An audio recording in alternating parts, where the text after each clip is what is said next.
എല്ലാവർക്കും പ്രജൂസ് കറി വേൾഡിലേക്ക് സ്വാഗതം. ഇന്ന് ഞാൻ സദ്യ സ്പെഷ്യൽ കൂട്ടുകറിയാണ് തയ്യാറാക്കുന്നത്. ഓരോ സ്ഥലത്തും ഓരോ രീതിയിലാണ് കൂട്ടുകറി തയ്യാറാക്കുന്നത്. ഇന്ന് ഞാൻ പാലക്കാട് സ്റ്റൈലിലുള്ള കൂട്ടുകറിയാണ് തയ്യാറാക്കുന്നത്. ഇതെങ്ങനെയാണ് തയ്യാറാക്കുന്നത് എന്ന് നോക്കാം.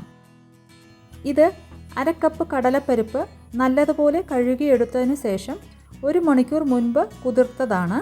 ഇത് ഒരു പാനിലേക്ക് ചേർക്കുക.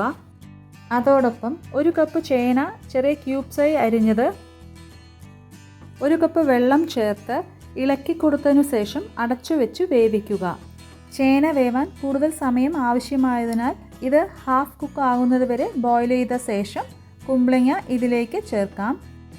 ഏകദേശം 10 മിനിറ്റ് ആയപ്പോൾ ചേന ഹാഫ് കുക്ക് ആയിട്ടുണ്ട്. ഇനി ഇതിലേക്ക് 1 കപ്പ് കുമ്പളങ്ങ ചെറിയ ക്യൂബ്സായി അരിഞ്ഞത് ചേർക്കുക.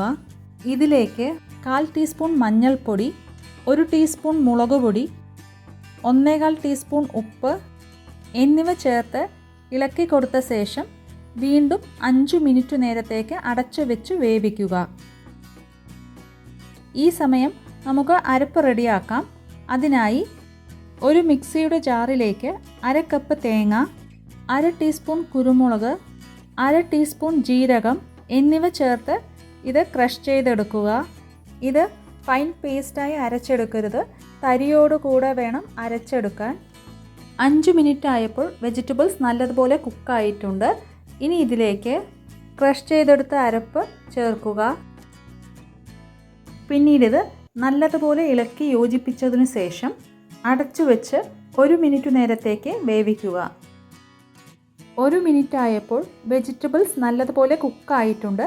ഇനി ഇതിലേക്ക് 2 ടേബിൾ സ്പൂൺ ശർക്കര പൊടി ചേർത്ത് ഇളക്കി കൊടുത്തതിനു ശേഷം വീണ്ടും 1/2 മിനിറ്റ് നേരത്തേക്ക് കുക്ക് ചെയ്യുക. ഇപ്പോൾ വെള്ളമെല്ലാം വറ്റി ഇത് നല്ലതുപോലെ ഡ്രൈ ആയിട്ടുണ്ട്. ഇനി കടുക് താളിക്കാം. അതിനായി ഒരു ചൂടായ പാനിലേക്ക് 3 ടേബിൾ സ്പൂൺ വെളിച്ചെണ്ണ ഒഴിക്കുക. എണ്ണ ചൂടാവുമ്പോൾ ഇതിലേക്ക് 1 ടീസ്പൂൺ കടുക് ചേർക്കുക. കടുകെല്ലാം ഒന്ന് പൊട്ടിക്കഴിയുമ്പോൾ ഇതിലേക്ക് 2 ചുവന്ന മുളക് നടുവേ മുറിച്ചത്, കുറച്ച് കറിവേപ്പില എന്നിവ ചേർത്ത് ഇളക്കി കൊടുത്തതിനു ശേഷം തീ ലോ ഫ്ലെയിമിൽ വെച്ച് ഇതിലേക്ക് 1 കപ്പ് തേങ്ങ ചിരവിയത് ചേർത്ത് ഇത് ഗോൾഡൻ ബ്രൗൺ ആവുന്നതുവരെ റോസ്റ്റ് ചെയ്തെടുക്കുക. ഇപ്പോഴിത് ഗോൾഡൻ ബ്രൗൺ കളർ ആയിട്ടുണ്ട്. ഇനി ഇത് ചേന കുമ്പളങ്ങ കൂട്ടിലേക്ക് ചേർത്ത് നല്ലതുപോലെ ഇളക്കി യോജിപ്പിച്ചതിനു ശേഷം ഫ്ലെയിം ഓഫ് ചെയ്യുക. ഇപ്പോൾ കൂട്ടുകറി റെഡിയായിട്ടുണ്ട്. ഈ പാലക്കാടൻ സ്റ്റൈലിലുള്ള കൂട്ടുകറി റെസിപ്പി എല്ലാവരും വീട്ടിലൊന്ന് ട്രൈ ചെയ്ത് നോക്കണം. എന്നിട്ട് നിങ്ങളുടെ ഫീഡ്ബാക്ക്സ് അറിയിക്കുക. അതുപോലെ ചാനലൊന്ന് സബ്സ്ക്രൈബ് ചെയ്ത് സപ്പോർട്ട് കൂടി ചെയ്യുക. ഇനി പുതിയൊരു റെസിപ്പിയുമായി വീണ്ടും കാണാം. അതുവരെ ടേക്ക് കെയർ ഓൾ.